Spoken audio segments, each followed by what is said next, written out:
Hello, j'espère que tu vas bien. Si tu viens d'arriver sur la chaîne, bienvenue, installe-toi confortablement. Moi, c'est Armel et ici, je parle des défis, des difficultés, des galères qu'on rencontre généralement au début à l'étranger et comment faire pour s'en sortir. En gros, je parle des réalités de la vie d'un étranger, les réalités de la vie d'un nouveau arrivant sur le territoire étranger. Donc, si le concept t'intéresse, je t'invite à t'abonner à la chaîne si ce n'est pas encore le cas, à liker la vidéo, à commenter, à partager. Bref, reste sur la page. Donc, aujourd'hui, je t'invite à regarder avec moi cette vidéo que tu as certainement déjà vue ou pas et qui m'a beaucoup parlé au début. Et je me suis dit, pourquoi pas partager la vidéo avec toi. En fait, il s'agit des réalités de la vie de Willy au début lorsqu'il est arrivé en Thaïlande et comment il a fait pour s'en sortir. Donc, je te spoil pas trop, je te laisse regarder la vidéo et on se retrouve après pour commenter.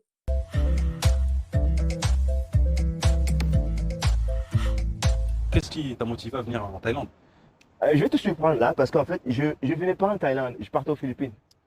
J'avais eu une bourse pour aller jouer au basket là-bas et tout ça. Et puis après, j'étais censé faire 3 jours ici pour rester avec mon meilleur ami. Et puis, 3 jours sont devenus 15 ans. Je suis jamais parti. Tu peux me décrire les premiers temps où t'es arrivé en Thaïlande? Comment ça s'est passé? Très difficile.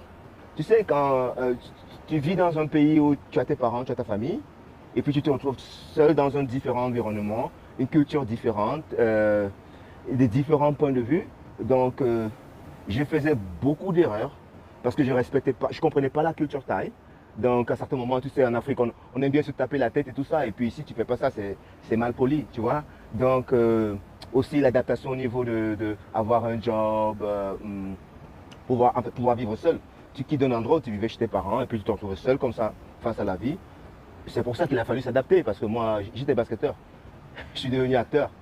Au début, c'était un truc pour se faire de l'argent et puis après, la passion est venue et je me suis dit peut-être c'est ce que je dois faire. Donc, je suis devenu acteur. Merci. Et dans la communication, de façon générale, je sais que les Camerounais sont très expressifs. Ouais, Les Thaïlandais, c'est l'inverse. complètement Alors, opposé. comment t'as fait pour vraiment t'adapter à ça? Ça, c'est très bien que tu me poses cette question parce que, oh là là, j'ai eu des problèmes, on a eu des problèmes. Parce que tu sais, des fois, surtout nous les Camerounais, on parle et puis il y a les mains qui se balancent, il y a le corps qui bouge. Donc des fois, les gens ils se disent, ah ces mecs-là, ils vont se taper dessus. Pourtant, on ne va même pas se taper dessus, tu vois. Donc plusieurs fois, on a eu des problèmes. Où les gens ont même appelé la police pensant qu'on allait se bagarrer. Tu vois, j'ai été expulsé de mon premier appartement ici à cause de ça. Parce que déjà, tu sais, les Thaïs, tu peux être assis à côté d'un Thaï, il parle au téléphone et tu n'entends même pas ce qu'il dit. Parce qu'il parle, il parle, il parle. Je ne sais pas comment ils font ça. Tu vois. Et nous, on est très expressifs, comme tu dis. Parce que nous, c'est là, là, et avec une voix très forte que. Donc, eux, ils n'étaient pas habitués à ces choses-là. Ils se disent, ah, mais attends, mais ce mec-là, il vit des problèmes parce que eux, ils haussent le ton quand ils sont énervés. Mais nous, je crois qu'on parle avec la passion. Donc, on laisse la passion diriger notre voix, nos voix. Donc, une fois, j'habite la 96 et tout. On est avec des amis et c'était du football. On regardait un match de football, je ne me rappelle plus qui, je crois, c'était Samuel. Oui, à l'époque, il y avait Eto'o Drogba en Afrique, là, tout le temps les débats Eto'o Drogba. Donc il y avait un ami qui habitait en face, lui, il était fan de Drogba et moi, j'étais fan d'Eto'o. Donc on a tellement, on n'allait même pas se battre, tu vois. Mais c'était, il a ça, Eto'o a fait ça, Drogba a fait ça. Tellement c'était fort. Les voisins se sont plaints. Le lendemain, le bailleur, il est venu, il m'a dit, écoute, il faut que tu te casses parce que vous faites tellement de bruit, tu vois. Et non seulement ça, une fois, on est en tournage, je suis en tournage. Je crois que c'était mon deuxième taf. Parce que mon premier taf, c'était Alice, la DSL. On finit le tournage, on est dans le van, on était dans une province à 2 heures de Bangkok, je ne me rappelle plus où c'était. Maintenant, on est dans le van, j'avais 2 ou 3 amis, on est en train de parler. Le mec qui conduit le van, il prend son téléphone, il appelle. Donc il dit, attends, mais tu sais, ça c'est les vans de production là. Ah, mais ces mecs-là, ils vont se battre ici, machin, machin. Donc il arrête la voiture, il y a tout le monde qui vient, les tailles qui viennent, l'agent qui vient. Ah, mais qu'est-ce qu'il vous fait? Vous ne pouvez pas vous battre, machin, machin. Et tout, tout, tout. Ah, mais nous, on ne va pas se battre, on est en train de discuter.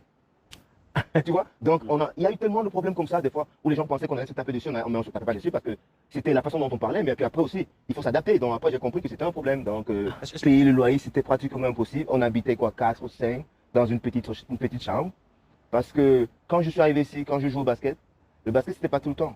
Il y avait des tournois, tu peux te faire de l'argent. La ligue de basket c'était 3 mois. Après tu as 9 mois, tu fais quoi? Tu n'as rien à faire. C'est pour ça qu'en fait, comment je deviens acteur, c'était pour pouvoir survivre. Parce que c'était super, super dur. Ouais. Aujourd'hui, c'est différent. Tu parlais aussi de l'aspect culturel. Ouais. Est-ce que tu as trouvé un grand décalage par rapport à la culture au Cameroun? Il y a beaucoup de similarités. Ils respectent beaucoup les aînés. Ils respectent la famille.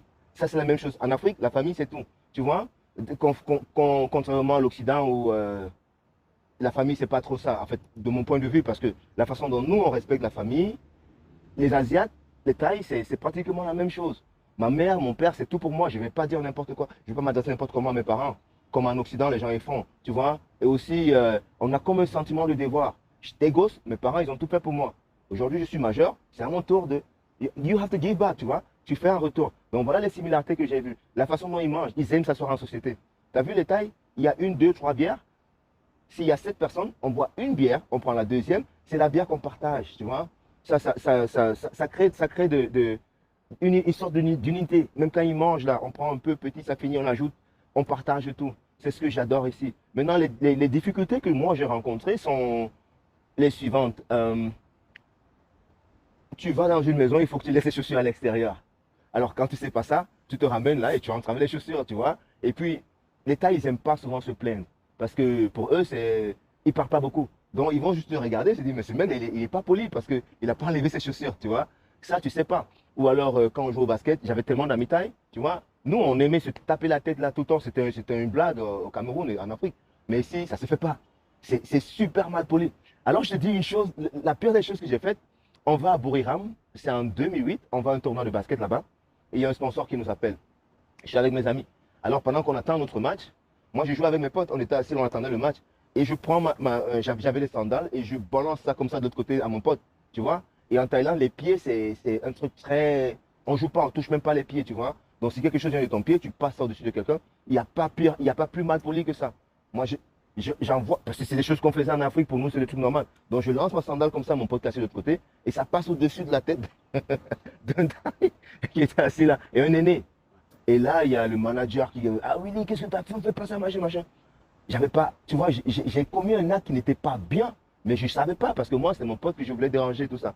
Donc, oui, il y a ces choses-là, il y a ces différences de culture qu'il faut comprendre. Mais puis après, une fois que tu as compris ça, ça va, parce que moi j'ai une façon différente de voir les choses. Beaucoup d'étrangers ne s'adaptent pas ici parce que eux, ils ne réfléchissent pas de la façon normale. Tu viens chez quelqu'un, tu dois te comporter comme cette personne, tu vois. Mais les étrangers, ils arrivent ici et ils veulent que les Thaïs, eux, s'adaptent à leur façon de vivre. Mais ça marche pas comme ça parce que eux, ils ne savent pas comment nous on vit, tu vois. Ils ne sont jamais allés là-bas, ils sont ici. C'est à nous de comprendre comment ils vivent et on s'adapte à leur façon de vivre. Moi, c'est comme ça que moi, je vois les choses. Et aussi, les médias, souvent, ils ne font pas un très bon boulot, tu vois. Tout le temps, les médias, oh, on a arrêté ce noir-là, il vend la drogue, il fait du scam, il fait machin, machin. Et tu vois, les gens sont stéréotypés. Donc, quand on dit, ah, on a arrêté un noir, ça devient tous les noirs. Et tu vas remarquer ça avec le Thaï. Le Thaï, s'il tombe sur le premier noir qui est bien, il va te dire les noirs sont bien. S'il tombe sur le premier noir qui rencontre les mauvais, il va te dire tous les noirs sont mauvais, tu vois. Comme l'université où je suis, ils disent les noirs sont bien. Parce qu'il y avait moi et mes potes, on était là-bas, on a été très exemplaires. Mais Rankamé, ils vont te dire les noirs sont pas bien parce que les noirs qui étaient là-bas à l'époque, c'était des vendeurs de drogue qui allaient s'inscrire. Donc, tu vois, ils ne comprennent pas que tu ne peux pas caractériser les gens en fonction de d'où ils viennent, tu vois. Mais ça, c'est aussi, j'appelle ça de l'ignorance parce que quand tu es bien, quand ils se rendent compte que, ah non, le mec, il est cool, tout le monde est cool avec toi, mais aussi parce que, oh, on a vu à la télé, les noirs, ils font ça, ils font ça, ils font ça. Dans un moment, on a eu des problèmes ici. Même pour avoir un appartement, c'est difficile. T'arrives, t'es noir? Non. Les mecs faisaient comment? Tu cherches une fille taille, elle va prendre un truc, puis je viens habiter. Après, même si le mec, il se rend, ah, c'est un noir, ah non, il faut sortir, il faut sortir. Ça, oui, ça a été comme ça de 2012 à des années 2012, 2014, c'était chaud. Et puis après, ça s'est calmé. Aujourd'hui, c'est différent. Tu peux habiter n'importe où, machin, tout ça.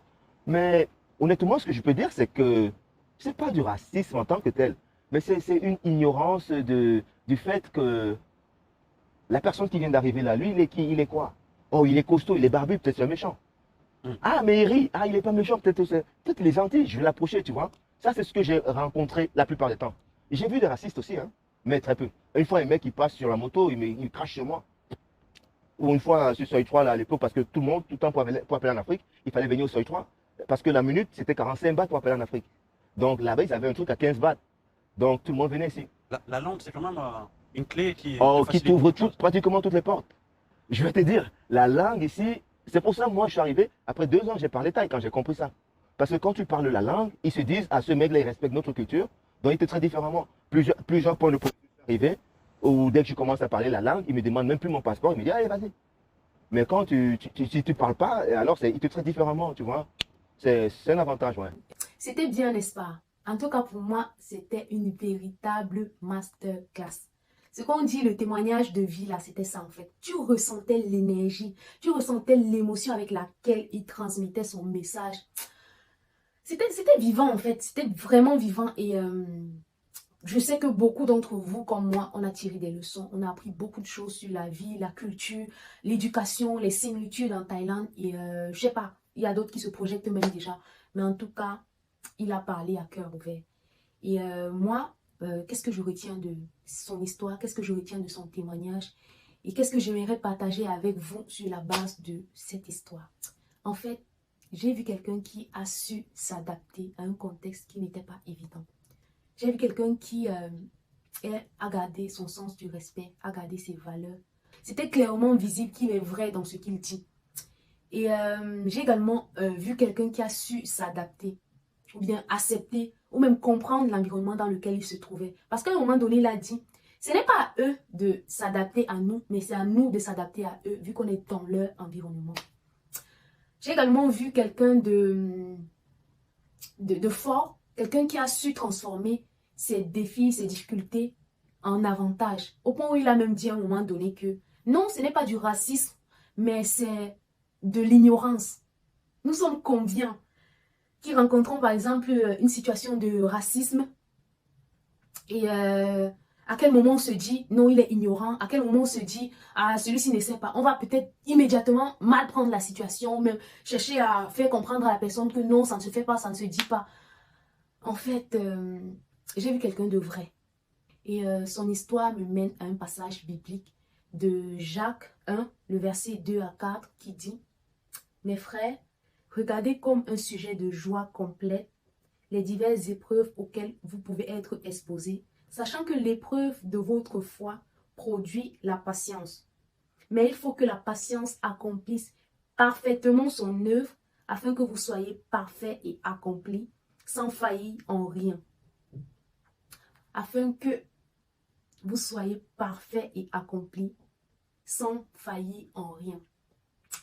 De ce passage et de son histoire, je comprends donc que pour s'en sortir à l'étranger, il faut garder la foi, la patience, la persévérance, sans lesquelles on aurait rapidement regretté, sans lesquelles on serait peut-être rentré, sans lesquelles on se serait retrouvé dans des conditions, des circonstances qui ne sont pas toujours agréables. Et je comprends également que c'est cette patience à accepter, à attendre le temps que les choses arrivent clairement, les choses arrivent calmement. Parce que lui-même, il le dit même, qu'il a fallu 2 ans pour qu'il apprenne la langue. Est-ce qu'en 2 ans, on se serait impatienté? Est-ce qu'en 2 ans, on aurait supporté en fait jusqu'à ce qu'on s'adapte dans l'environnement où on se trouve? Je ne dis pas ici de ne rien faire, de laisser le temps au temps, de faire son temps, non. Mais d'accepter qu'à un moment donné, je dois passer par là. Accepter qu'à un moment donné, les choses sont ainsi faites et que je dois simplement avoir la foi pour pouvoir rester dans le pays où je me trouve, pouvoir atteindre l'objectif que je me suis fixé en arrivant. Et également avoir ce mental de victorieux, avoir ce mental de vainqueur, même quand on est au plus bas. Et je pense que ce sont les choses qui nous aident vraiment à surmonter ou à supporter les défis, les difficultés qu'on peut rencontrer dans un pays étranger. Donc voilà, j'espère que cette vidéo et les leçons que j'aurai tirées vont t'aider à justement à t'en sortir dans le pays où tu te trouves ou même dans le pays où tu songes déjà aller, puisque les difficultés sont presque les mêmes. Les défis sont presque les mêmes. Peut-être il y a quelques différences, mais les bases, les grosses difficultés, les gros défis sont pareils. Que ces défis, que ces histoires, que ces expériences te servent de support pour pouvoir être préparé mentalement. Donc sur ce, je te laisse et je te dis à très vite pour les prochaines histoires, les prochaines vidéos, les prochains témoignages. Et n'oublie pas de t'abonner à la chaîne, de liker la vidéo, de commenter, de partager à une personne qui pourrait être intéressée. Et je te dis bye!